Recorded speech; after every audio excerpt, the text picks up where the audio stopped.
3 senior House Democrats announced plans to retire this month, a less than encouraging sign for the party's hopes to retain control of the lower chamber next year.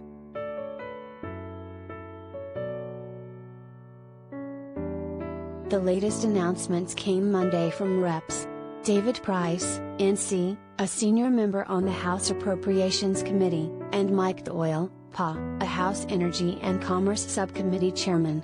House Budget Committee Chairman John Yarmouth, DKY, announced his plans to retire last week.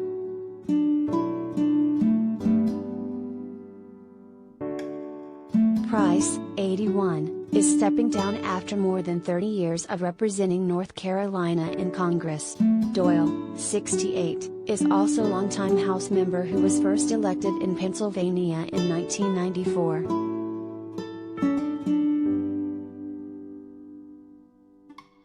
The decision by the veteran members of Congress who hail from battleground states to call it quits doesn't bode well for Democrats as they seek to retain control of the House in 2022.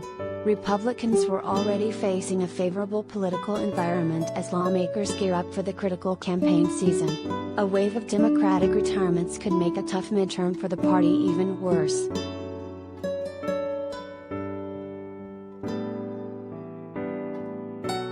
An early wave of retirements usually spells trouble for the party in power. In 2018, dozens of House Republicans opted to retire instead of running for another term. Democrats ended up winning many of the seats, contributing to their return to power.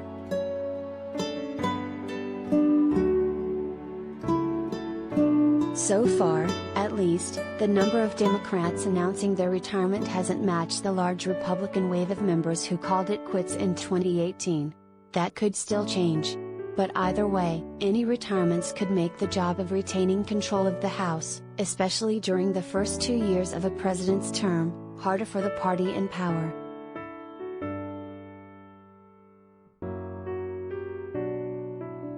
Smart Democrats are fleeing Congress as fast as humanly possible because they know Democrats' majority is coming to an end, Mike Berg, a spokesperson for the National Republican Congressional Committee, which is focused on retaking the House, said in a statement.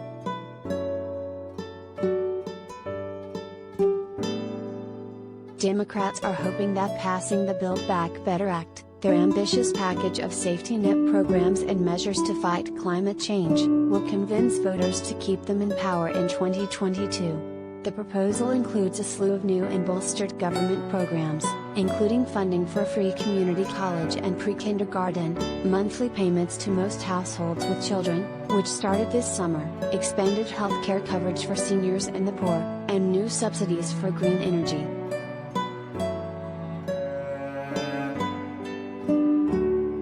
It's a risky bet, and one that hinges on voters penalizing Republicans for opposing popular government measures like the American Rescue Plan, the $1.9 trillion COVID-19 relief law that Congress passed earlier this year.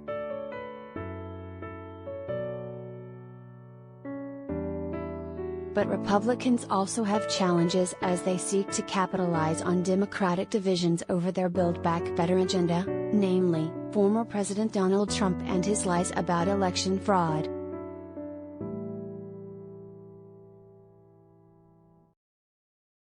Trump last week warned that Republican voters will stay home in the 2022 midterms unless the GOP fully embraces the lie that Trump beat President Joe Biden in 2020. His efforts to question the integrity of elections nationwide could depress voter turnout among Republicans and cost them at the ballot box, as was the case in Georgia earlier this year.